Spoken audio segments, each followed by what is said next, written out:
I don't want people to think like you need all these things to be successful, right? Just having your health to me is successful. Yeah. You know, waking up every day, to be fair, Yeah. is successful. I agree. You know what I'm saying? Like to be waking up every day, Peace, having some peace peace. of mind, right? Yeah, like that's successful. So I don't want people to think like they're not killing it or crushing it right now. You Yeah. probably are.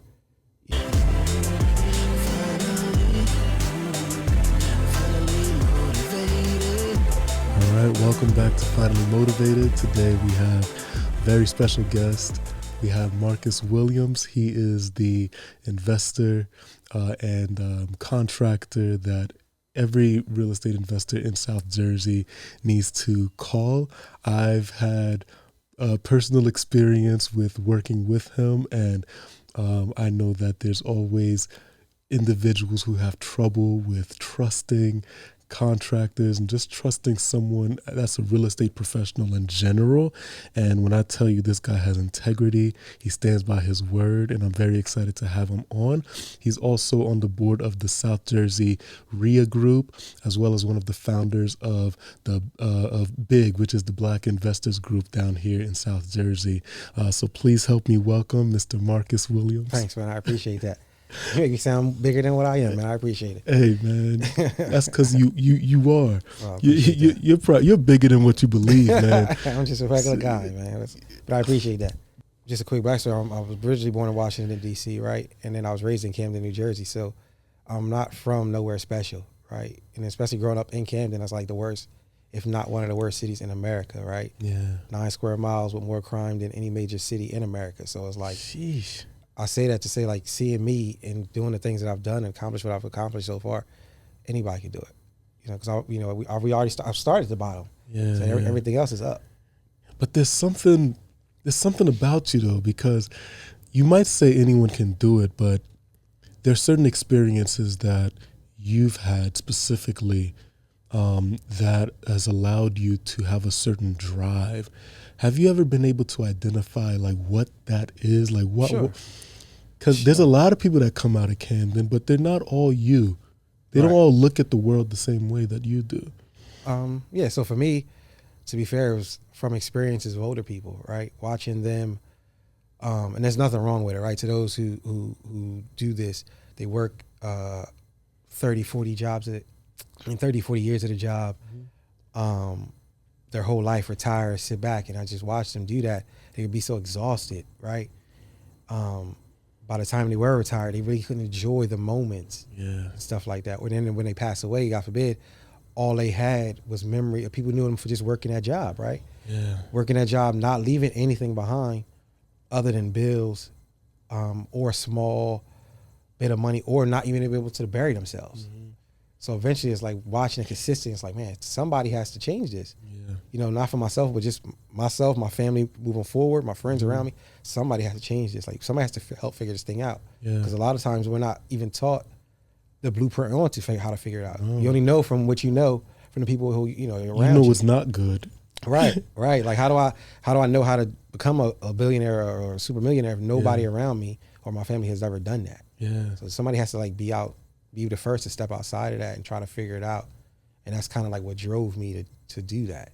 Wanting to do that. So without having the evidence or without having the guidance to do things a different way, how did you acquire the kind of vision that you had for yourself despite what was around you? Sure. Asking a lot of times, speaking communication to people. Hey, you know the old cliche thing like, hey, what would you tell your 20-something-year-old self? What would you tell this person? What would you do?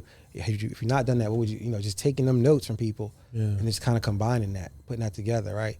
And then looking at people who were successful, people who are like on the Forbes list and things of that nature, studying them for like 2 years. Like, what do they all have in common, right? And like, how did they get to certain points and noticing them similarities and then trying to align myself in those things like that. Yeah. So how did you get here? That's what it was, right? Like, I have an IT background. I was doing that since like 99. I worked at a company called HopeWorks in Camden. It's like a self-taught thing where I had to like teach myself code. After teaching myself code, I had to then go and get like kids off the street and then bring them in and teach them, which then helped me master my skills. And then I ended up like writing curriculums that's been used at Camden County College. I've done a lot of things, like, trained a lot of kids, taught a lot of technology, loving it. But then, and working a ton of jobs too at the time, and understanding like none of that's really building wealth, right? Like, again, like I don't want to be that. Like, and it's nothing wrong. Again, nothing wrong with having a job, you know, anything like that. But I just didn't want to be at a company for 30, 40 years, you know, my life, and not putting that energy into something that I wanted to do myself.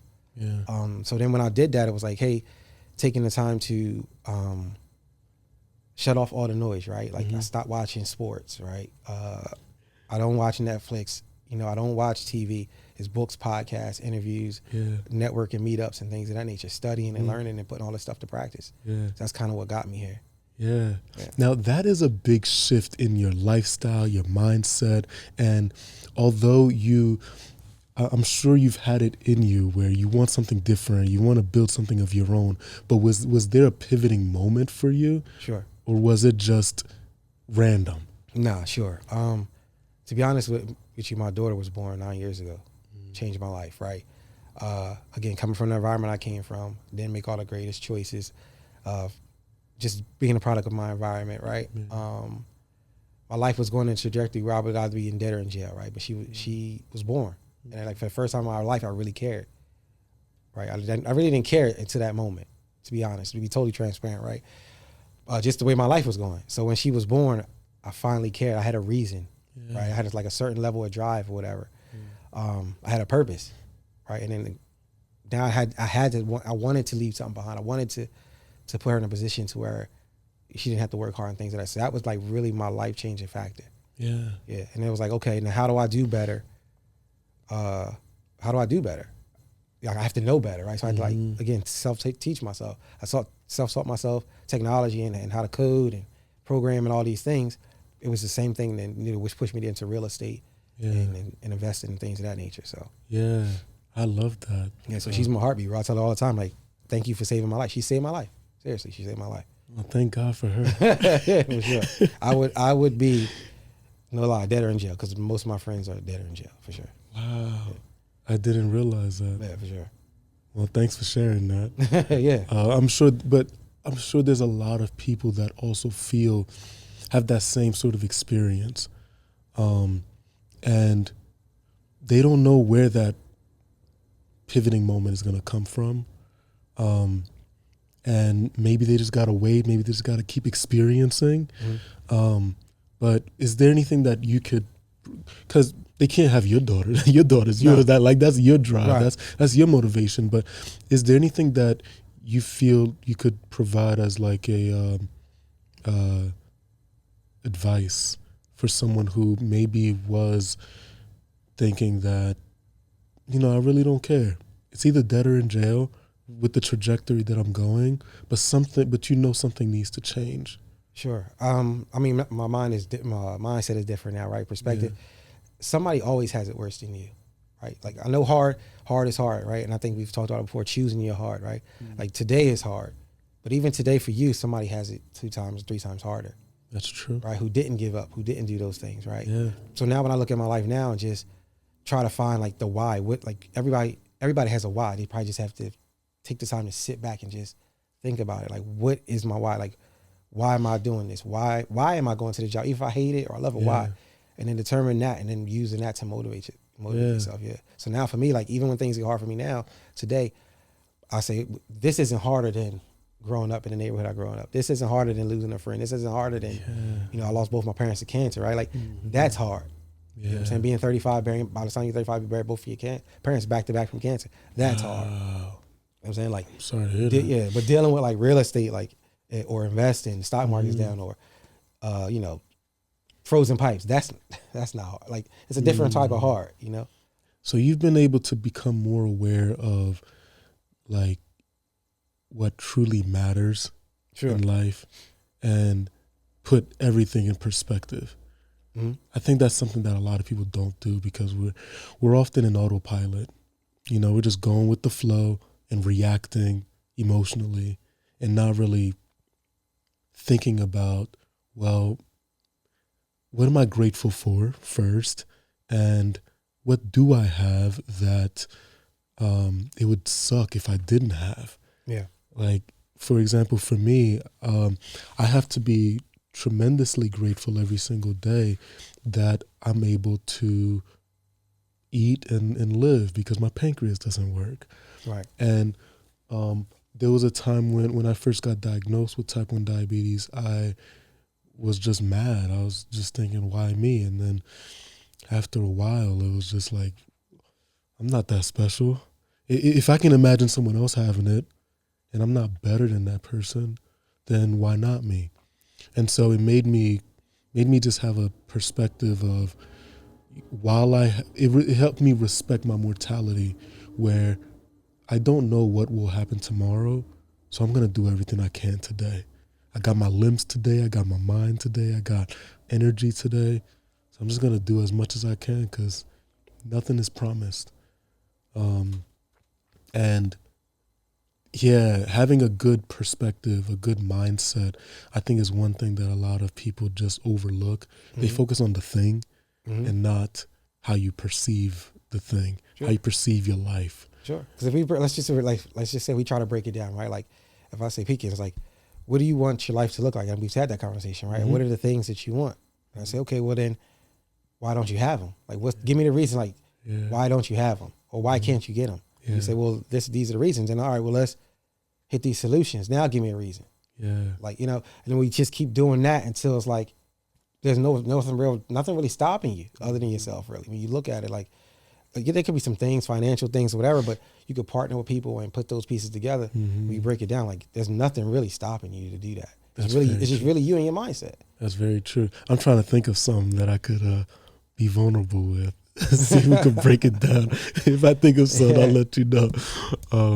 But honestly, right now, I just want to be a impactful motivational coach for entrepreneurs all over. And for a while, I've been holding myself back. I think a lot of it is just fear. Okay. Where I know there's a lot that I can do, but I know that life will change dramatically once I go at 100%. Sure. I think that's also something that I experienced before I left my job. Sure. A lot of people are afraid to be successful. Yeah. Sounds weird, doesn't it? Yeah. So I can't remember who the woman was. I watched the interview and she said something like, "Are you afraid to kill the older version of yourself to step into the newer version of yourself?" Like, when do you, how people say, I'm so tired. I'm tired. Okay. How tired are you? Are you that tired of are you so tired? Are you tired of being tired? Like you're so tired of being the person you are today. Like you have to change to be that next version of yourself. I think we start mourning the comfort that we're used to and mourning the perceived security that we have. Sure. It's uncomfortable, bro. Success is uncomfortable. Stepping into anything new is uncomfortable. But I'm so comfortable now being uncomfortable. Yeah, it's become the new norm. It's the new norm. I'm scared every day. Yeah, like I'm in certain rooms with uber successful people, who've done amazing things, and it's like it's uncomfortable, but it's so cool to be not the smartest person in the room. Yeah, in those rooms, because it's so much information, so much value, So now I'm like, dang, if I didn't step outside of myself, or if I think about it like this, if I was moving the way I was supposed to and it was working the way that it was supposed to work, I would already have the things. That's true. Right? I would have had all my checklists and goals accomplished. Yeah. Obviously, the way that I've been moving and been doing things hasn't been working. Yeah. Something has to so change. Let me step outside of myself. Let me step outside of myself. Can you tell me about a time where you were scared, but you're glad you did it? Yeah, my very first deal. My very first real estate deal. Tell me what that was like. So in the process of buying my house, I was in the process of buying my house, right? And looking around in certain neighborhoods, right? Looking at homes in neighborhoods that I consider better neighborhoods. The homes were older looking, like stuck in the past, it felt like. Yeah. The price tags were priced as if they were brand new construction. And I felt like the realtors were taking advantage of my lack of ignorance, right? I didn't know. I didn't understand the lingo and the things. So once I did that, and took the time out. That's why I was like, y'all need to learn how this thing works. Yeah. Going through that whole process, understanding that and learning how to talk to realtors, how to understand the real estate market. Took a whole year in return. So I ended up renting. And then after that following year, my lease was coming up. I was like, I'm not renting no more. I'm gonna go buy my house. Yeah. In the process of finding my house, I went to the open house, pitched the owner. We had a conversation, worked the deal. I did my own like real estate deal. No realtor needed. I ended up getting one in the process. And by the time we got to the closing table, I got a check and my realtor got a check. And I got the house for the number that I wanted. And he was like, yo, you need to do real estate. So that was scary for me because all the stuff that I learned, because I went cold turkey, bro. Like Super Bowl this Sunday. Like imagine not going to watch the Super Bowl. Like, you know what I'm saying? Or if you go, you're in the Super Bowl party with a book. Like I'm there, but I'm like book, headphones on, notes, not even looking at the game. Yeah. You see what I'm saying? Like taking that much dedication, that much energy. So did you have a set of completely different habits and then for and then you changed all that up cold turkey? Yeah. The habit was not educating myself. You know what I'm saying? Just going by, what somebody would say, oh, how did you buy this house? You say, oh, I did this, and this, and that. Yeah. So I would just go follow your blueprint. Yeah. So changing that all up, which then made it scary for me because I was like, man, maybe none of the stuff that I've been reading and learning is going to work. Yeah. But then when I was going through it and it was like, oh, it is working. This is this.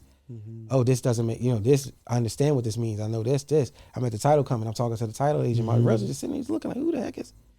Because when we walked a year ago to look at the property, he was like, I was whole different person. Yeah. A lot can change when you're motivated. yeah, like, for sure. Things change. Like when we got our first property, everything just changed for us because now you got a problem that you got to solve. And that leads to another problem, another problem. It's just the process of finding solutions. It turns you into a completely different person because you got to learn how to implement the solutions, learn what solutions make sense, find the right people. So now your environment is changing because you have to talk to different people. You have to, it's just.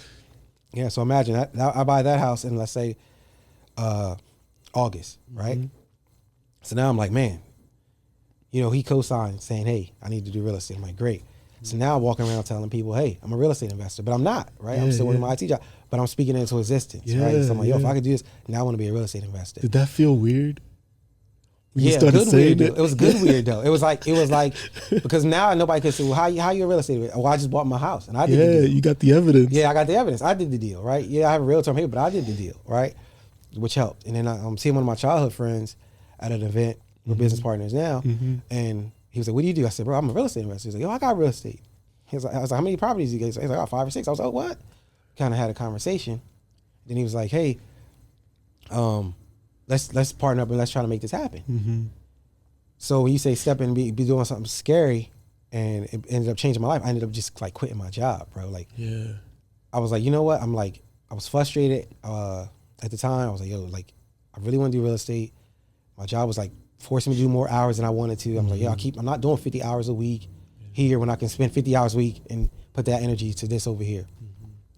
I just went like cold turkey, bro. Like went in on like a Monday, walked in and was like, I can't do this no more. I'm out. Took my badge off. I'm out. That's scary. But I had nothing else to lose. Pekins had nothing else to lose. Yeah, well, you still had that same energy. You just channeled it in a progressive way. Yeah, I had nothing else to lose. It was like, listen, because I know I could always go back to IT, right? I could That's always how I go felt back too. to Because I'm from the IT Yeah, world. I can go back to corporate. I can't go back to being the version of who I want to be. You know what I'm saying? There's no put this on pause. I'm going to circle back. No, I'm all in. I'm all in, all my chips in, all in. Man, I've pivoted so many times. And I think the pivoting, I've pretty much grown a muscle. Like now it's easier for me to do so because if it makes sense, why not? Because remember, I respect my mortality. It's like if it makes sense, like just do it. And then if you need to go back, you go back. But I never had to go back. Right. Because there's always going to be something else that opens up because you're pushing something forward. And I know when when I had left my job, I felt like an idiot, but I also felt like I'm doing something right. I don't care. And the reason why is because when you create an identity for yourself that no one else understands, because it only lives in your head until you start doing the work, and people start seeing evidence of it, it feels weird to go against that tide a little bit, because everyone see, oh, that's Marcus, that's all he does. But you're saying, no, I do something else. Sure. You're pushing a whole new identity into a shared narrative. Sure. And I'm leading by example, right? I'm leading by example because like my close family and friends might not be watching me. It might, maybe. Yeah. But somebody around me is for sure watching me. Yeah.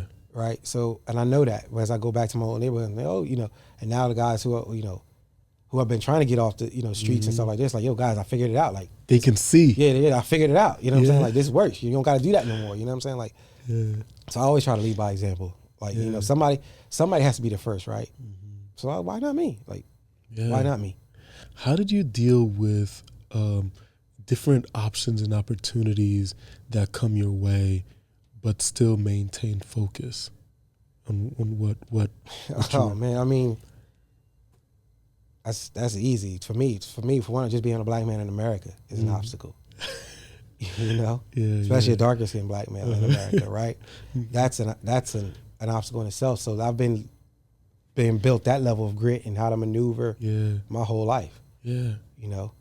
So hearing no and not figuring, not be able to do things traditional has always been like, okay, like do it this way. No, that doesn't work for us here. Like, know what I'm saying? Like, especially being that and coming from a low income neighborhood. So when you go to a bank and try to get a loan, they look like, oh, Camden? And nah. You know what I'm saying? Like, not being able to go the traditional route. So I've been conditioned to think outside the box and figure it out, which has helped me in a lot. So you already have a default perspective that I'm probably going to get a no. It's probably going to be a challenge, but I'm going to figure something else out and think outside the box to make it happen. To make a yes. Because I only need one yes. I only needed one yes when I bought my first house. I only needed one yes when I got my very first fix and flip, and I got the one yes. I only needed one yes. I'll take 1,000 no's. Yeah. I'm cool with no. But the yes, though, when I get the yes, then you'll see the results for sure. Yeah, I like that. Yeah. So what was your first business venture? My very first business venture? Man, I was young, man. Like, I used to sell candy, right? Me too. Like, man, our stories are eerily similar. we would buy candy. We would here locally, like Tasty Cakes, right there. Tasty Cakes. Uh-huh. So Tasty Cakes had this like little truck or whatever, and we used to catch the driver. He'd be like, yo, this stuff is getting to expire. You got like a week or two. So he would like sell it to us at an extreme discount. Like almost give it away, and we would take that and run back and sell that in the neighborhood. So I had a dollar store that did the same thing. I like that. I mean, figures, man. I've done everything from like sell mixtapes, DVDs. One of my very first jobs at 13, I was knocking on the door selling subscriptions for Carrier Post. Like I've always wanted to do, be my own business. You ever sold knives? No, I never done knives. I never done the knives. I've done like the electric, tried to do the electric. Yeah, Amway. Man, yeah, they always change them companies. That marketing, network marketing.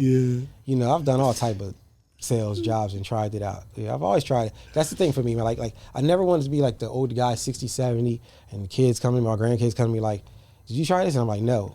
And they're like, well, why not? And I didn't have an answer. Like, why didn't I try it? Yeah. Why didn't I try it? Why does that matter to you that you tried things? Because I could have been great at that. I probably could have been great at that. You know what I'm saying? I probably could have been the best knife seller in the East Coast. I just never tried it. Yeah. Do you think that mindset started when you were younger in any way? Sure. But sure. Like I said, when you come from a certain place and you're already like, if this is bad, everything else is up. That's true. Everything else is up. How much worse can it get? How much worse can it get? I grew up in, like I said, 9 square miles, like a small city with crime everywhere, trauma everywhere. Yeah. What? What are we gonna do? There's nowhere to turn. It's let's do this. If it works, we're up. It's a win. Yeah, it's a win. If it doesn't work, okay, we'll try something else. For sure. Yeah. So when you decided that real estate is going to help propel you in a direction that you desire.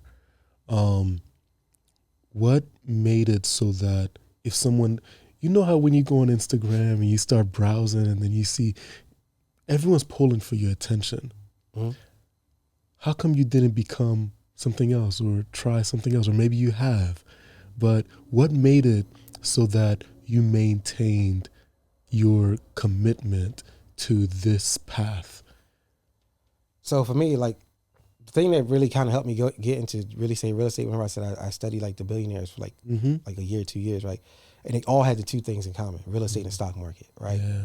And I was like, hey, I didn't really understand. I kind of understand the stock market as far as buying and selling or whatever shares, but didn't know how much capital you needed to do that, right? And again, like, who's going to teach me stock market if nobody around me out here trading and doing these things? Yeah. So that's what kind of led me to real estate. With social media, it's tough. Everybody's winning on social media. It's hard to determine who's really doing what. Yeah. And I never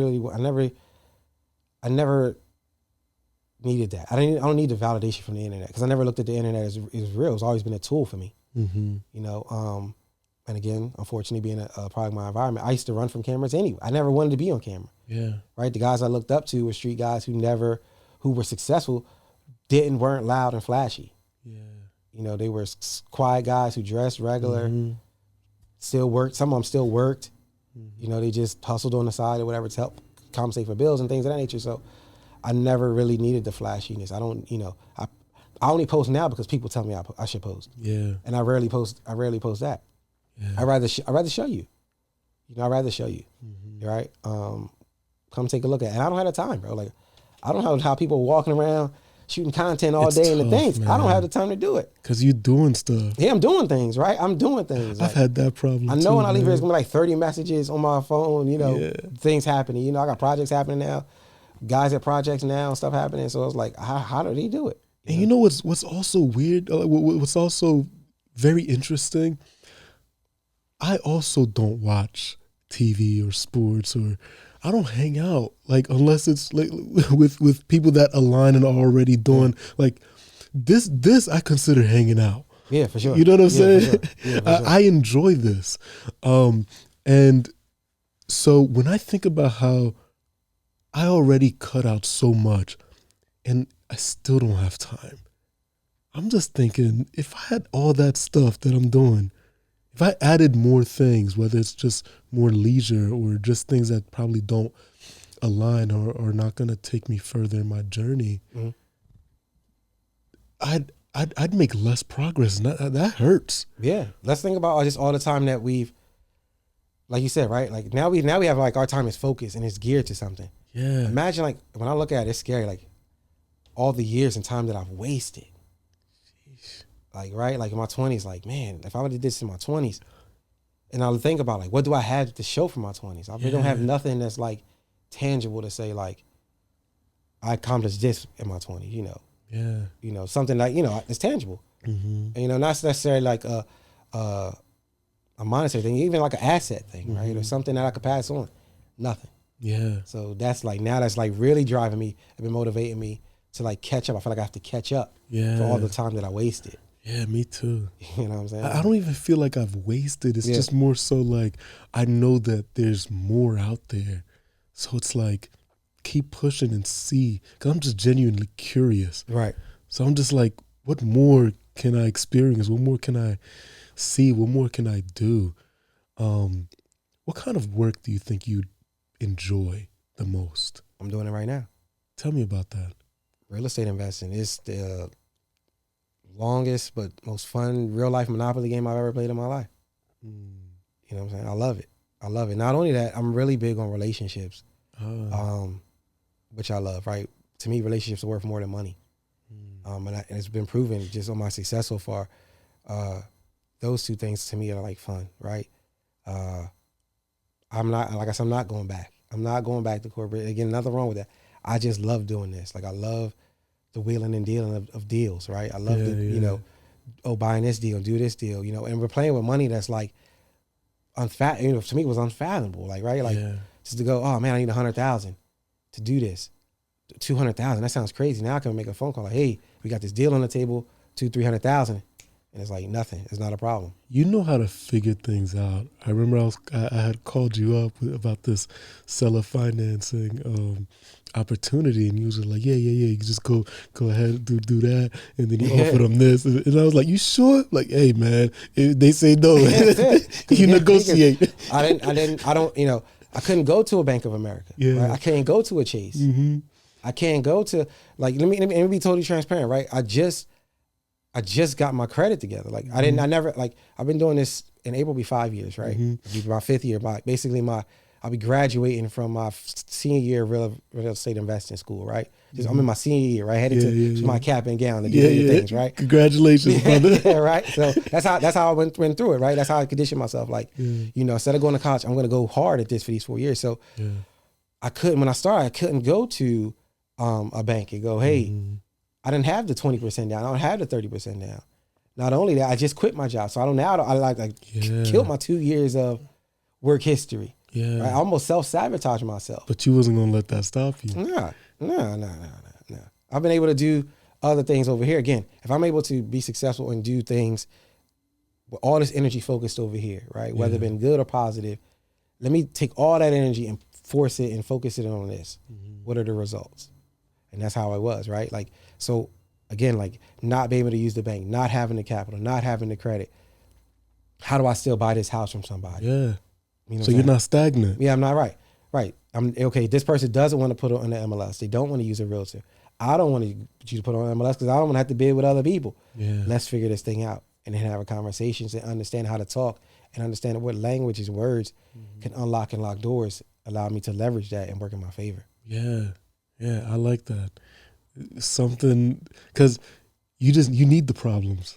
Because there's a solution out there. You just got to be motivated enough to figure something out. That's it. So every successful business is a solution to a problem. Whether it be Amazon, Walmart, or Target, they're all solutions to a problem. Yeah, I have a friend. He's also an investor, and before he was an investor, he was looking at one of my properties, and it was completely gutted, and it was just the one you helped me with. Okay. He looked at it and he said, "Man, I really want your problems so bad. I want your problems so bad." And then people say that until they get into it. Yeah, they don't want these problems. I give him props though because he did get that problem. Excuse me, and he's actually working through it. And I think, excuse me, and I think that's something that I think a lot of people need to understand, that things will get hard because you don't know everything. If you knew how to navigate through all the different scenarios and situations along the journey, you would have done it already. Right. So that essentially means that your journey is going to be difficult and it's going to require you to figure things out that you don't currently know. And when we had opened up the walls, I'm just like, man, I don't know what we doing, but we gonna figure something out. Because the walls are open now. It's open now. It's already open now. The only path that I'm considering is forward. We ain't putting the drywall back, right? 100%. Without 100%. putting some insulation 100%. In there. We talked about it, right? Like, choose your heart. You found out you had pancreatic, you had the diabetes, right? Almost up out of here. Yeah. That's hard. That was hard. Open up the walls and figure out sheet rock. That's not hard. Pick your heart. If I say peeking today, that's not as hard. Right. What you want to do with you could choose diabetes behind door number 1 or drywall behind door number 2. Jeez, I'll take the drywall any day. I don't need to see it. Every day, all day.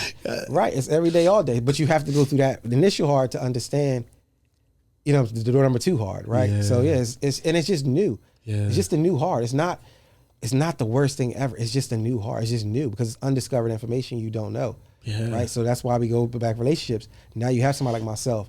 You can call. You have other people, and it's like a bunch of us now who are in the same space. Yeah. You don't have to do it by yourself. Somebody's already done figured it out. That's true.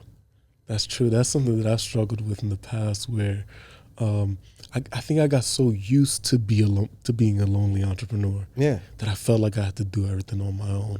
Name a company that's ran by one person. The perception is, oh, so and so did it by himself. No, so and so didn't do it by himself. Nah, no one. He did it by or she's the themselves. face, but they got a boardroom of like 30 people and all these people around them. You know what I'm saying? They're not doing it by themselves. Like you don't see Buffett.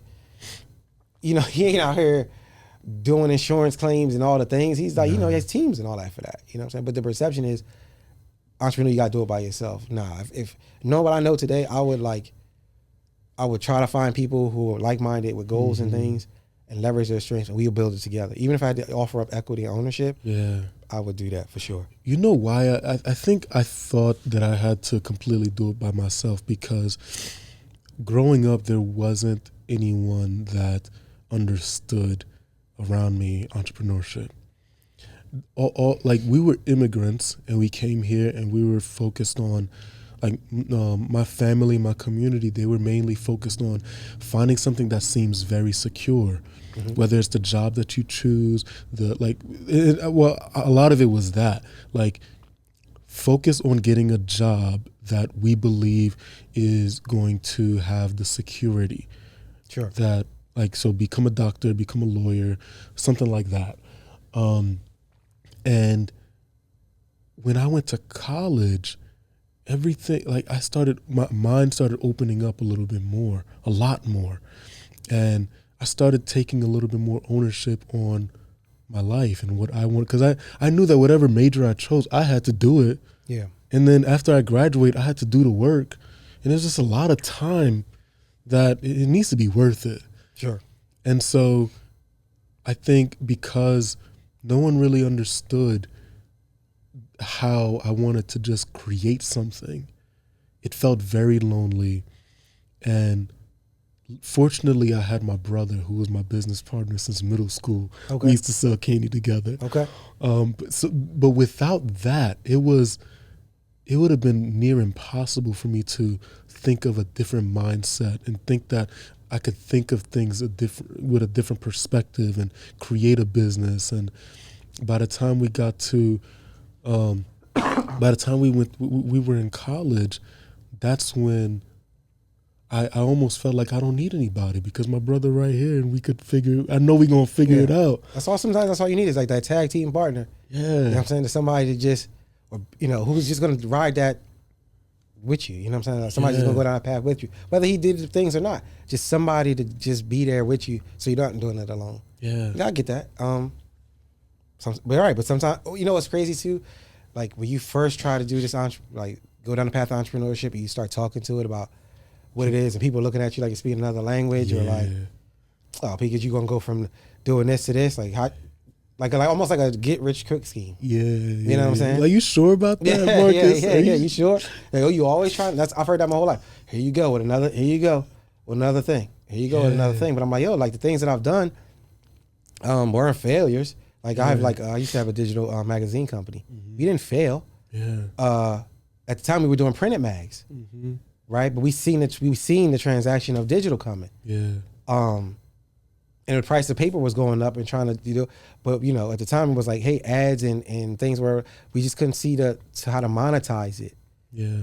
We seen where it was like hitting this peak, like, yo, this magazine thing is only gonna go so far. Look, now them companies aren't around anymore. You gotta be honest with yourself. Right. Like the Source, the Complex, the Double XLs, they're not around like that anymore. Yeah. You know what I'm saying? It's the same thing like with music, right? I used to own a music studio, record label. Really? Yeah, did all the things. I've done all the things, bro. I've done a lot, bro. Like, we've done the things, right? We used to have a music studio. I didn't know that. We got a lot to talk about. Yeah, for sure. And I was telling the guys, look, and look, I would bring it full circle. Like, there was a platform called Blog TV early on. Blog TV is really helped catapult podcasting. Yeah. Joe Budden started on there. I remember watching him go from same thing. We'd be on there all the time. I'm like, yo, this is the future. This thing is like taking off. Like you can communicate with people all over the world. Blah, blah, blah. Yeah. And I'm like, yo, this music thing, like let's shift to this. Like, well, let's do music on here, build a like direct to consumer fan base. Yeah. At the time they couldn't really see it. And I'm like, you know what, guys, I'm out. Like I'm gonna leave this. And that's when I jumped into the magazine thing and then wrote that music thing. And now look, music is different now. Like Music with is- streaming and it's all different.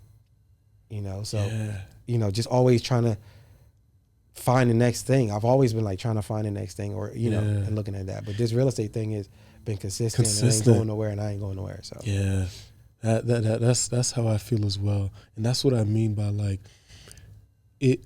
I used to feel very embarrassed with pivoting, but I've gotten so used to it. I just don't care. there's nothing wrong with pivot.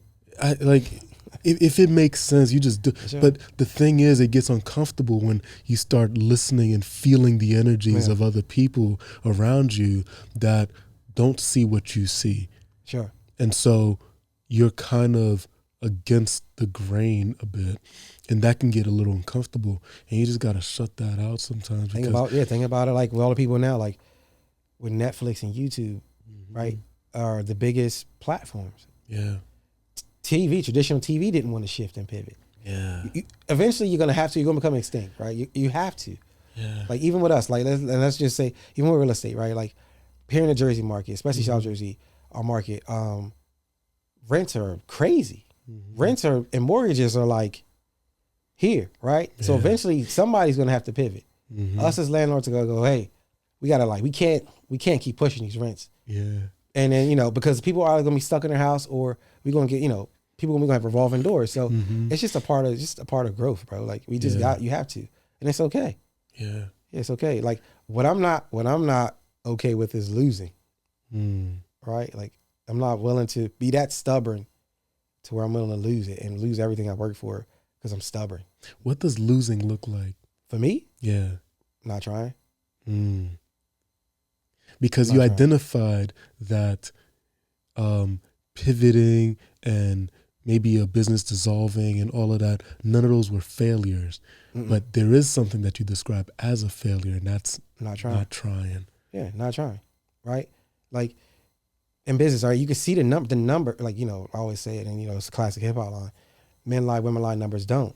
Right? The numbers will tell you that. Whether you're in a restaurant business, t-shirt business, it's not profitable. Yeah. You know what I'm saying? Or if you've exhausted its profits, right? It's okay to pivot. Yeah. You've made money. You've exhausted the profits. It's time to go. That's not a loss to me. It's not. Staying in that business at that point, realizing that, dumping more money in it, you still can't change the results. That's a loss to me. Yeah. You're trying to satisfy something else. That's not a loss. It's not a Like, loss. It's time to get out. You're either trying to satisfy your ego, or trying to risk looking and being embarrassed in some way by someone. Yeah, even if you sell that business and you walk away with a profit and somebody then takes it and 10x it, that's not a loss. Yeah. It's not a loss. Like you took it as far as you could take it. Yeah. Most entrepreneurs are solo entrepreneurs. They're solopreneurs, right? They're doing it by themselves because of the lack of trust and how to delegate, right? Or they're so good at creating, right? Or in the thing, they can't get the business part of it. It's like two separate things here, right? Like even like in music, it was like somebody could be a great artist. Doesn't mean that they understand the music business. Yeah. You know what I'm saying? Like even real estate, I could be a great investor, right? And you call me a contractor, bro, but I'm not slinging no hammers. I don't own a drill. I don't do the things, right? Yeah. You know what I'm saying? I don't do that. I delegate it all. That's true. I delegate it all, sub it all out. You do a great job at it. Right. Because you want speed. And you want so it's like you gotta choose your path. I gotta choose my path, right? And I'm willing to pivot and say, I don't know how to do that. Yeah. Like I'm not, that's for me. That's a loss. Like not trying or being so stubborn to not pivot. Yeah.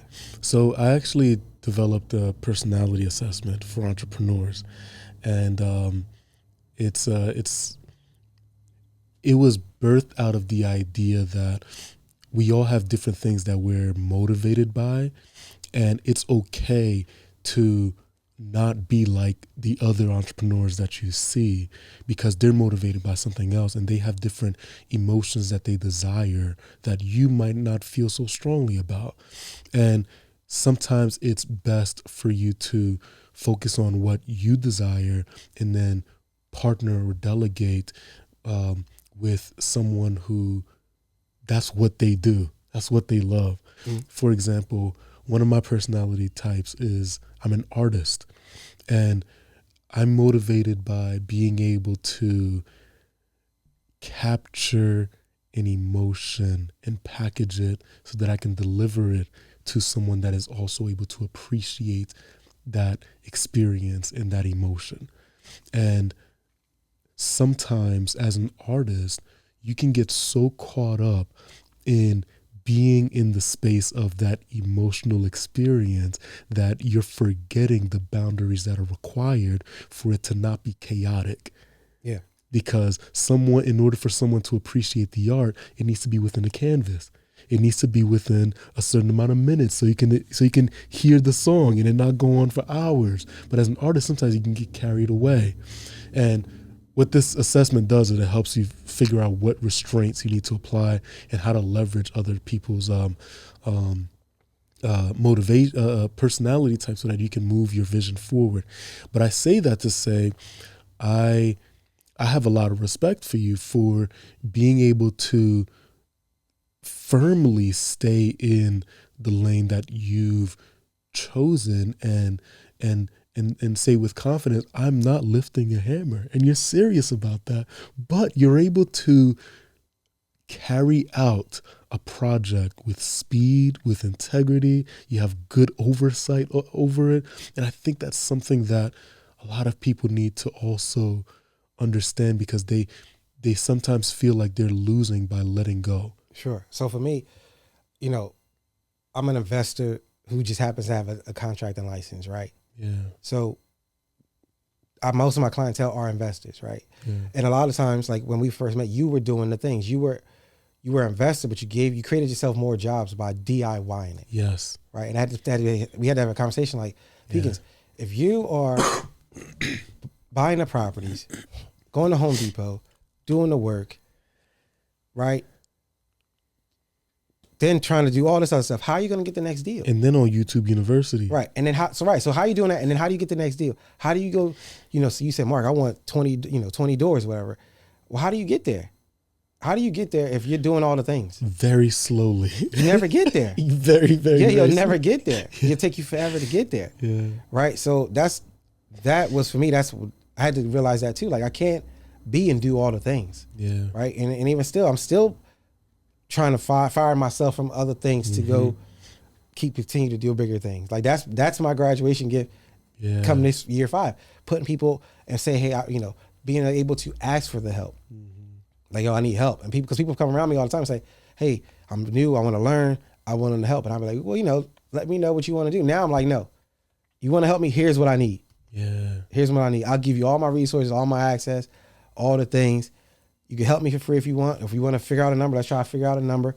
I'm willing to do that. So, because I need to systemize this thing so I can hit my ultimate goal. Yeah. Yeah.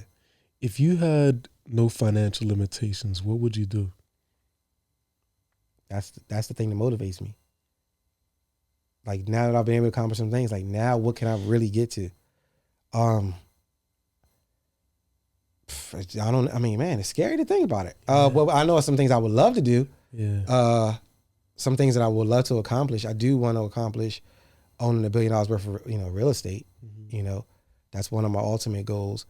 I do want to turn big into a fund, right? The Black Investor Group. I do want to turn it into a fund where we do have $1 billion worth of $1 billion worth of buying power to do some things and build the next like version of Black Wall Street, for us or something like that.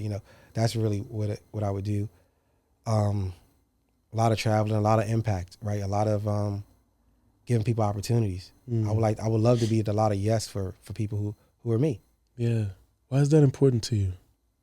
Because sometimes that's all it takes is somebody needs a first yes. Yeah. Right? Somebody just needs an opportunity, right? Or an opportunity. Somebody just take a chance on them. Yeah. Because you see the impact that it can have. Sure. I'm from it. I mean, we haven't touched. I could tell you all type of wild, crazy things. So you couldn't believe it. You know what I'm saying? But like I said, I'm an example. Like I'm the example. So I don't care what somebody's life is. I don't care if you live in a hut. I don't care what your life is like. Like you could change it around for real. Yeah. You could really change it around. And it might not necessarily. And to be fair, I've accomplished more. Let me look at it. I've accomplished more in my life with strangers that I've done with people my whole life, that I've known my whole life. And that's no knock on the people my whole life. Yeah. They just didn't, they only knew what they knew, right? And they're also coming from a place of security and stability, you know, like, so they were afraid to. Or the perception of. Yeah, for sure. So being able to surround myself with people was, I'll give you a shot, I'll give you an opportunity. Yeah. And taking advantage of that. That's why I said, to me, relationships are worth more than money. I can make money, but I'll never jeopardize our relationship, because we could do whatever, right? Like, this conversation could catapult one of our lives to somewhere else. Absolutely. You know, or somebody who's watching, hopefully. Yeah. You know what I'm saying? Yeah. There's so much potential impact with every connection that's made, especially when you have good intentions. And I think that starts with, like, self-love, really. Like, I want the best for myself, so I'm going to treat you right, because I know that you're around me. I don't want you to treat me wrong because I'm giving bad energy. And so I think that's a great way to look at it. Being able to just navigate through not just the world, but your entrepreneurial journey, in the sense that this is something that I would have wanted someone to do for me. I'm sure you would have loved for some real estate guy to come and teach you how to fix and flip, teach you how to buy a deal with no money down, teach you how to, like, renovate a property without going broke, and talk to contractors, and you know. So I had to learn that all through experience, bro. Like, somebody on my very first fix and flip deal, which really catapulted my real estate investment career, was somebody did give us the money, right? Like I said, my business partner earlier, he knew a guy who actually gave us an opportunity. He said, we had a conversation. He asked some questions. Well, hey, if this doesn't work, how do I get my money back? If this doesn't work, how do I get my money back? And I was able to answer all those things. So sounds like you got to figure it out. Let's do it. Yeah. My first yes. I got my very first one when I bought my house. Yeah. Which gave me the confidence to be a real estate investor, because I wasn't at the time, but I spoke it into existence. I'm big on manifestation. Yeah. Right. And then it's like private guy was like, yeah, I'll give you a shot. That's it. Now I got to go find a deal. Yeah. Jump on auction.com, win a bid, auction.com. Yeah, you won. Wow. Now I was going from a lifetime of no's to 3 yeses.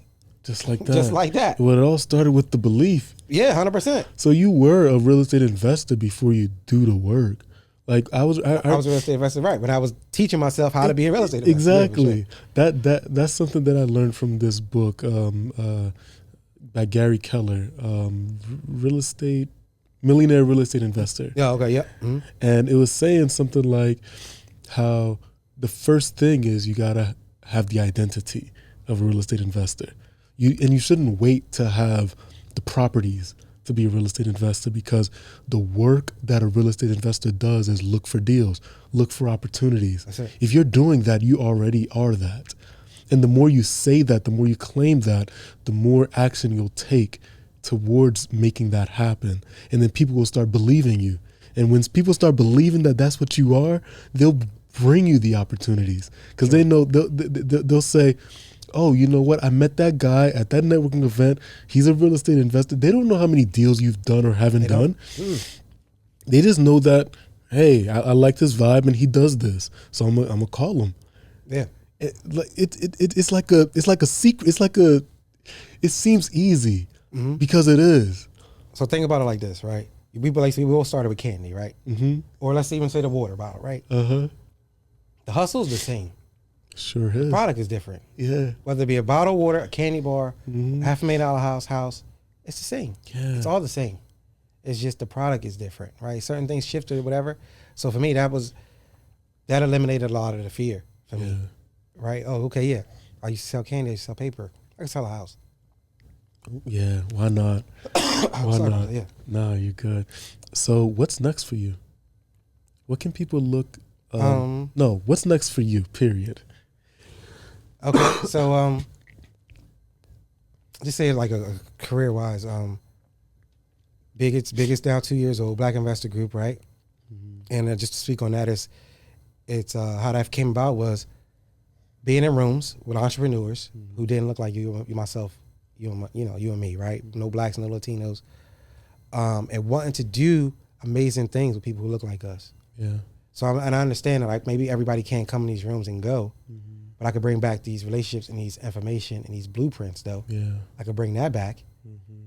That's kind of what helped big, right? So it's an entendres, right? It's like we think big, and we are the Black Investor Group, but we're also bridging the informational gap, right? Because I've learned that the difference between us and a lot of cultures is the information. They had it. Yeah, I could see the artistic influence in it. Yeah, so I'm bridging the informational gap, the wealth gap, right, through information. Yeah. So now, having the group meet certain uber successful people and say, yo, how are you doing that? Yeah. Okay, and not like, oh, work hard, this and this and that. No, like, how did you do that? Give us the exact blueprint of how you did that. Yeah. And then, leveraging that. So for me doing that, we are teaching people like, stock market and things of that nature, helping people buy investment properties. Like shout out to my guy EJ, he just closed on his first house act 2 days ago. Nice. Kareem and Muhammad linked up. They've been crushing wholesaling and stuff. Like we're actually doing the things, bro. Like we doing the things. So continuing that.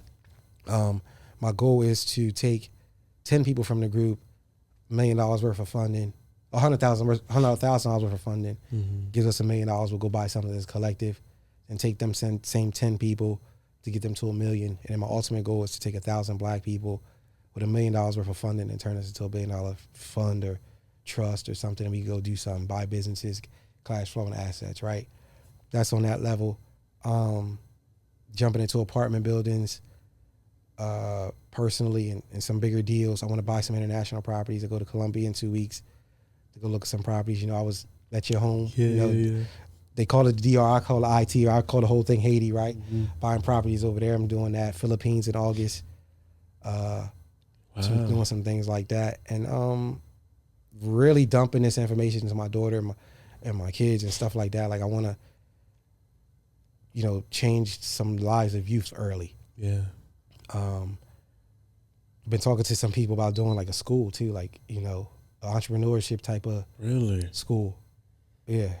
Because I learned when I went to college, I tried college, but college didn't teach me how to make no money. Man. And that's what I thought college was. I was like, felt man, the same I was way, like, when I go to this man. college, they're going to give me the steps to go from like nothing to something. It was like, teach me how to be an employee. I don't want to be a employee. You know I dropped out, right? Yeah, I dropped out too. Yeah, I dropped out. I ended up going back later, but there's nothing wrong with that. Yeah, I just was like, I had to make a decision because it was around the time I got diagnosed with the type 1 diabetes, and I had a business already. I had an office a few blocks from the university with employees, and then I was balancing taking classes, and I figured one of them would always be here. And that's the school. Yeah. So, but I wanted to cure myself of the type 1 diabetes. I'm pretty crazy with that. Like I was hyper focused on curing myself, and that was important to me. And I was not going to let go of this business that I haven't. I felt like I didn't do enough yet. Okay. But yeah. So can I treat this podcast like this moment as like a small time capsule? Sure. So if I revisit this maybe like 2 years, so I can hold myself accountable, right? Please do, yeah. I want to get to 9 figures worth of real estate. Own the 9 figures, right? Okay. I'm very close to 8. Okay. Right. So I want to own at least 9 figures worth of real estate. I do want to have big up to 100 members. Now let me go 50. 50 members. By when? In 2 years. We can revisit this in 2 years. Okay. At least one international property, like my own personal property. You're gonna get that, because you're making the moves. Yeah. All right, let's do 2. Let me go 2. Two international properties. And I think I'm gonna chill for right there. Yeah. That's a lot. I'm gonna chill for right there. I could probably rattle off another 5 or 4 more things, but no, I'm gonna just keep that right there for right now. I love that, and I will follow up. Yeah, for sure. Like 9 figures worth of real estate. Yeah, I'm real close to 8. Same with that other big deal that you were that we were discussing earlier. Yeah, I love following up. We can talk about it. I mean, we can talk about it. I mean, if you ever want to know the numbers, how I did it, whatever, I have no problem sharing it. just a quick thing to touch on it. It's 33 doors, 3 lots, over three and a half, like about three and a half million. Creative finance deal, no money out of pocket. That is very impressive. That's one of those things where, like, I wish you did have a social media guy following you around. You know what I'm saying? Right. You'd be like a Pace Morby right now. Probably. Yeah, probably. I mean, if people could just hit me, and just I'm very approachable. People say I'm maybe too accessible. You know what I'm saying? But like I said, I know what it feels like to be on the island. I know what it feels like. People tell you no, like like I'm not in competition, right, with nobody, right? Like teamwork make the dream work. I'm more collaborative.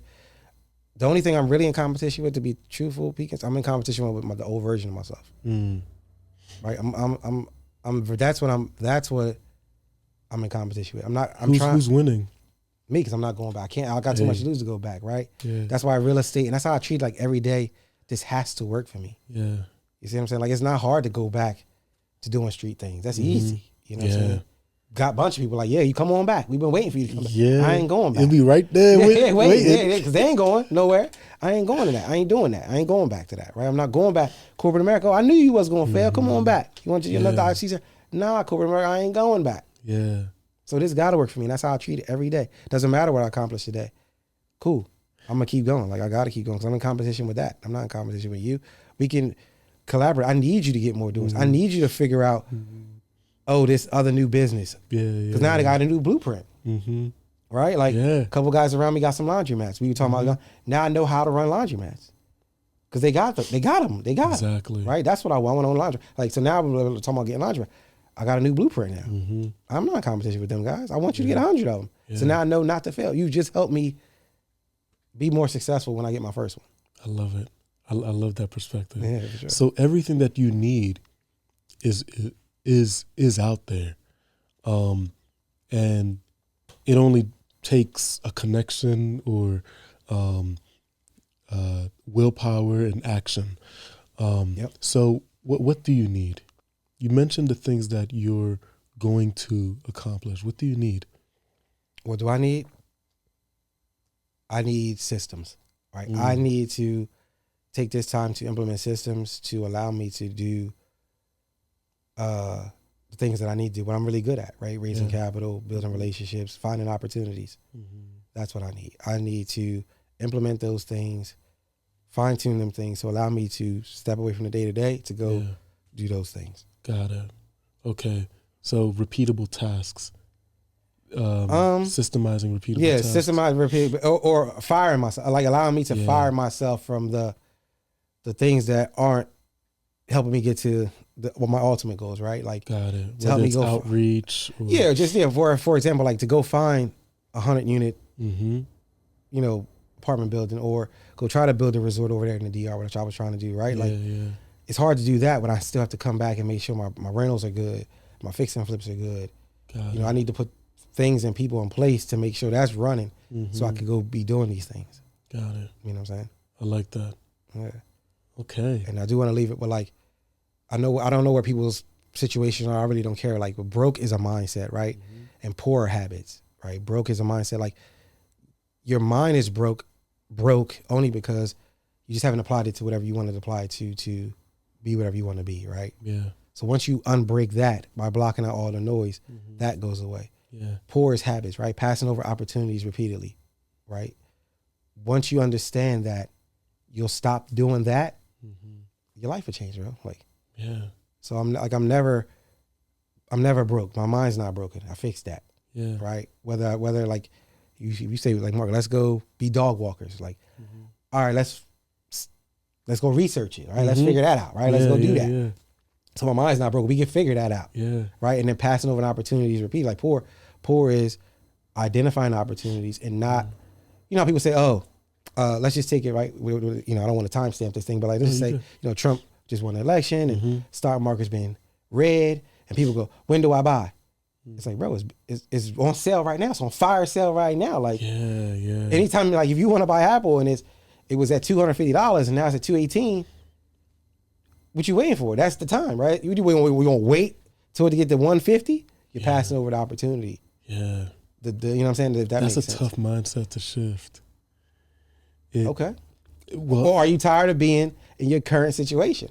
You're maybe not tired yet. That's Reach out to me when you're tired of being tired. Exactly. You know what I'm saying? I think that's what it is. Yeah. We all have different points when we're like, you know what? No more. Yeah. But before that, you're just like, you know what? I know, like, there's been times where I know I passed over opportunities, but then I feel the pain so strongly later on that I'm like, next one, nah. Right. Because I knew once I got my first property, everything changed. Yeah. That now I look at it like, bring me another opportunity. I don't care what it looks like. I want to assess it to see like how it's going to positively affect the trajectory of my life, because it has the potential to. Yeah. It's like think about people like who are like, oh man, I hate this job. But you're not looking for new opportunities, right? Yeah. And then you hate it so much that you do something to where you get fired. Now you have no choice but to now figure it out. Yeah. Like, don't get to that point. Don't let it get you to that point. Yeah. You know what I'm saying? Like, you like take the time and take the opportunity now. Like, what is that more? What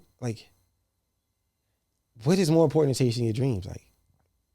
Like somebody give me that answer. Like a justifiable answer. If I say, Pika, like, what is your dream? And like, what is your ultimate goal in your dream? And I go, why aren't you chasing that? Like, unless it's like your health or something, and we can figure that out. Yeah. Right? Like, one of the ladies came to the stock market class last night. Her leg is broken on a scooter. She's like, I ain't missing it. She scooted in that bad laptop. The elevator won't work. She hopped up like 20 something steps. And I carried the scooter up. She's like, I ain't missing it by any means. Yeah. Like, what we talking about? Yeah. Like, if somebody can do that with that much dedication, what's stopping you? I think some people take their lives for granted and they don't respect their mortality. I think like the type 1 diabetes helped me recognize that. It also helped me recognize that I have less bandwidth available, because one miscalculation in my dinner can mess up my whole night with my blood sugar. And then that messes up my day, my energy level. So it's like, I gotta be so mindful of like how I can maximize every minute, really. And then I have the ADHD. So then, so my mind is already it's kind of like real estate, where I imagine there's many different sections of my mind, and I don't want to squatter in there because it's just taking up space and it clutters my mind, and now I can't really maximize my focus. And so I have to be very intentional about what I think about, what I do, and then another thing that happened was I have a friend who's not much older than me. He passed away, and it just got me really thinking about how anything can happen. And while I have energy today, I'm just gonna do everything that I can. And I think a lot of some people don't have that respect for like their immortality, their mortality. They think they're invincible, or nothing's gonna happen, and they just get comfortable. Yeah, and I don't want to be the coulda, shoulda, woulda. Yeah, I don't want to be that. Like I said, I don't want grandkids coming to me like, oh, did you ever do this? You ever do that? And I go, no. And they go, why? And I do that, right? And I go, but I'm telling you to go be great. Yeah. And go be the things. Go try all the things. But you didn't try all the things. Yeah. You know, I don't want them to say that to me. So let's keep focusing on doing great things, Marcus. Yeah, for sure. I'm really proud of you, and appreciate it. I want to see more and more of your success. I can't wait for the next episode. Sure. How can people get in touch with you, support you? How can they connect with you? Easiest right now is just Instagram. Mark Gates, MarcGates at Instagram. From there, you can reach out to me and we can have a conversation. And real quick with success, right? Success is perspective. Yeah. Right. I don't want people to think like you need all these things to be successful, right? Just having your health to me is successful. Yeah. Waking up every day, to be fair, is successful. I agree. You know what I'm saying? Like to be waking up every day. Peace, having some peace of mind, right? Like that's successful. So I don't want people to think like they're not killing it or crushing it right now. Yeah. You probably are.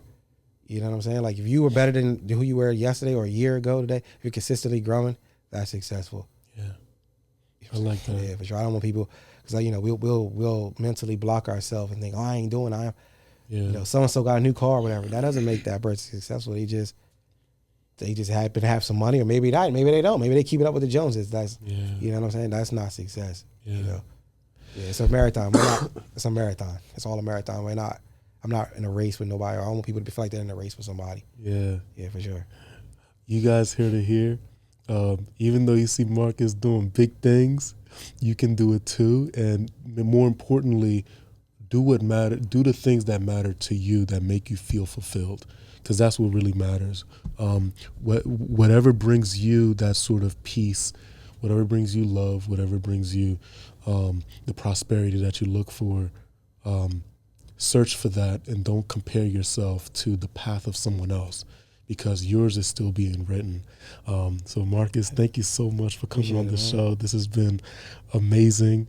I'm learning so much more about you, and we got so much more conversations to have. For sure. Yeah, we can do a bunch of these if you want, man. Yeah, whatever, so for sure. I'm inviting you for another one. Okay. If you're cool with that. Yeah, I'm cool with that. Yeah, all right, so stay tuned for part 2 and 3 and 4 and 5. All right, thank you, Marcus. Yeah, appreciate it.